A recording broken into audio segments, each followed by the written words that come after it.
Et bonjour à tous et bienvenue dans ce nouvel épisode du Gundamologue. Je préviens tout de suite, prenez votre meilleur ami, Doliprane. Là clairement, quelques-uns parce que ça va être dur. On va aborder des points un petit peu techniques. Allez, on y va.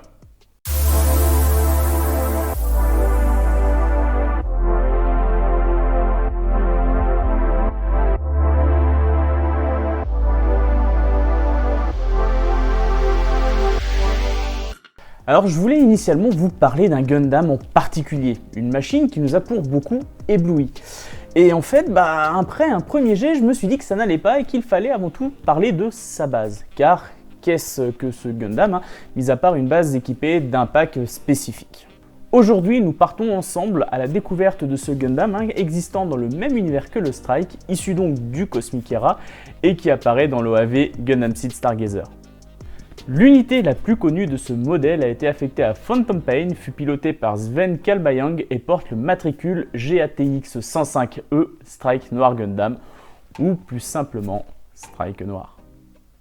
Comme d'habitude, n'oubliez pas le petit pouce bleu qui aide pour le référencement, de vous abonner à la vidéo et également de la commenter. Allez, maintenant place au Strike E Gundam.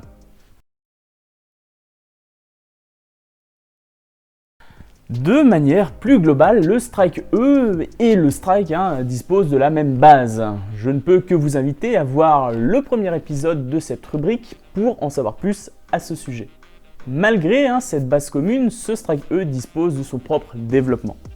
Après les événements de Gundam Seed, un plan de développement d'EMS connu sous le nom de Actaeon Project et dirigé donc par Actaeon Industries a été initié et une nouvelle unité du Strike a été fabriquée en incorporant diverses améliorations lui faisant prendre le nom de GATX 105E, le E pour Enhanced. Donc tout en conservant les performances du Strike, des améliorations majeures ont été apportées quant à son opérabilité et sa gestion de l'énergie. Il est également équipé d'une IA de contrôle améliorée rendant le Strike E bien plus facile à piloter pour des naturels. Comme le précédent Strike, cette nouvelle itération est en capacité d'être équipée des Striker Pack. Concernant l'équipement, ce Strike amélioré possède donc le variable Phase Shift Armor, une version du Phase Shift Armor développée par Zaft. D'ailleurs, ce Strike E dispose d'un système de prolongation de l'autonomie. Bon, pour faire simple, le bloc d'alimentation a été amélioré et celui-ci a été développé par Morgenroth. En termes d'équipement, il n'est équipé que de 2 CIWS au niveau de la tête, une version améliorée depuis l'ancien Strike, de 2 pistolets ainsi que d'une sorte de grappin dans les mains et les pieds. Il est à noter que suite à ces CIWS de nouvelle génération et à un système de capteurs amélioré, le design de la tête a été revu avec une réorganisation du système de refroidissement.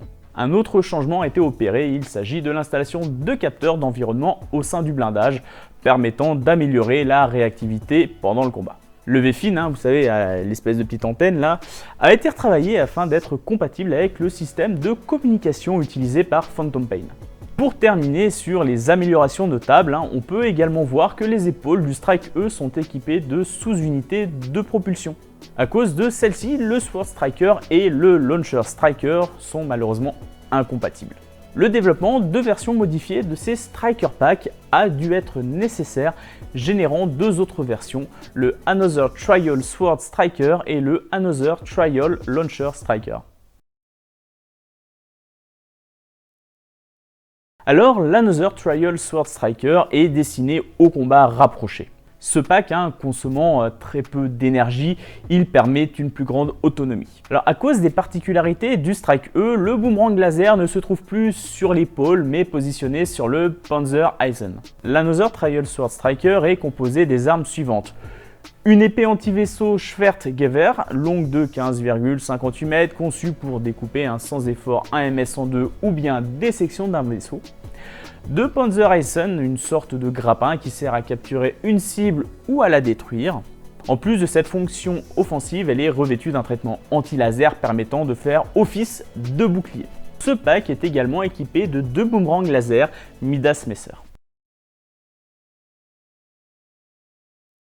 L'Another Trial Launcher Striker est un équipement de combat à distance. Cet équipement assez lourd et consommant beaucoup d'énergie limite l'autonomie du Gundam. Alors, à cause des particularités, le module d'armes est monté sur le backpack et non plus sur l'épaule du Gundam. L'Another Trial Launcher Striker s'articule autour des équipements suivants. Un canon à impulsion Agni de 320 mm générant un flux de plasma hautement compressé qui fait des gros trous, un module d'armes composé d'un canon Vulcain de 120 mm et de 2 lanceurs de 350 mm pouvant tirer des missiles ou des grenades.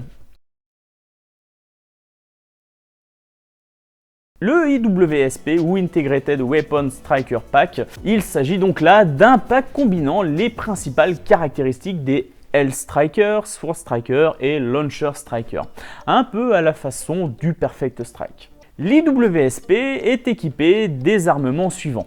2 canons de 105 mm pour des tirs à longue distance, 2 Raygun de 115 mm équipés de capteurs pour des tirs de haute précision montés au-dessus des canons de 105 mm, 2 épées anti-vaisseau de 9,1 m basées sur les Schwertgewehr sans la lame laser, et également d'un bouclier équipé d'une Gatling de 6 canons de 30 mm et monté d'un boomerang laser Midas Messer. Il est à remarquer qu'il y a de mineures différences entre l'IWSP de Morgenreuth utilisé par Orb et celui de Action Industries utilisé par l'Alliance Terrienne et Phantom Pain. Les capteurs du Raygun sont différents. Les canons de 105 mm sont également différents. Les propulseurs du backpack sont différents. Et enfin, le bouclier est légèrement différent. La Gatling est plus longue chez Action Industries, une forme différente du boomerang et un design un peu modifié. Et enfin maintenant, le Noir Striker.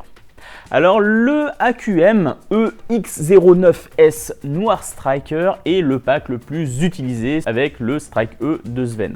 Donc basé sur l'AQM EM1 IWSP, il a su en conserver toute la philosophie au travers de sa polyvalence lui permettant de gérer toutes les situations de combat à travers une variété d'armes à longue et moyenne portée ainsi qu'au corps à corps.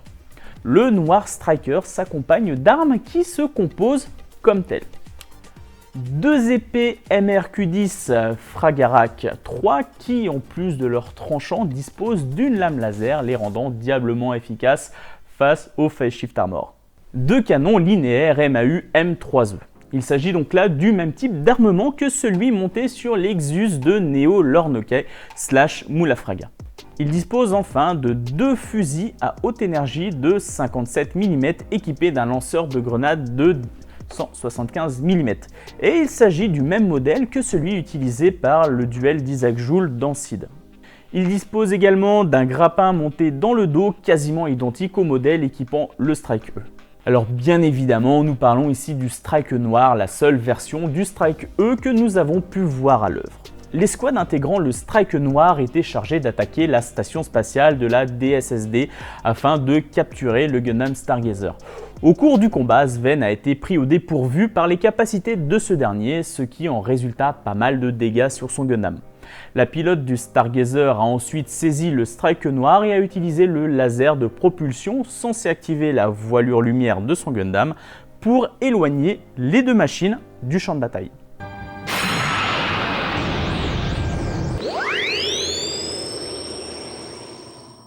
Ils se trouvèrent emportés jusqu'à Vénus où Selene, la pilote du Stargazer, sauva Sven et transféra le reste de l'énergie du Strike Noir vers le Stargazer. Le Strike Noir, lourdement endommagé, fut abandonné, promis à une dérive éternelle dans l'espace. Merci à vous d'avoir suivi cet épisode aujourd'hui en espérant qu'il vous ait plu. Vous êtes de plus en plus nombreux à me suivre et ça fait vraiment plaisir. Du coup, on ne s'arrête pas en si bon chemin et on clicouille sur le petit pouce bleu, on s'abonne et on déverse un flot de commentaires sur cette vidéo et également les précédentes et les prochaines à venir. Allez, quant à moi, je vous dis à la prochaine pour un nouvel épisode. Salut!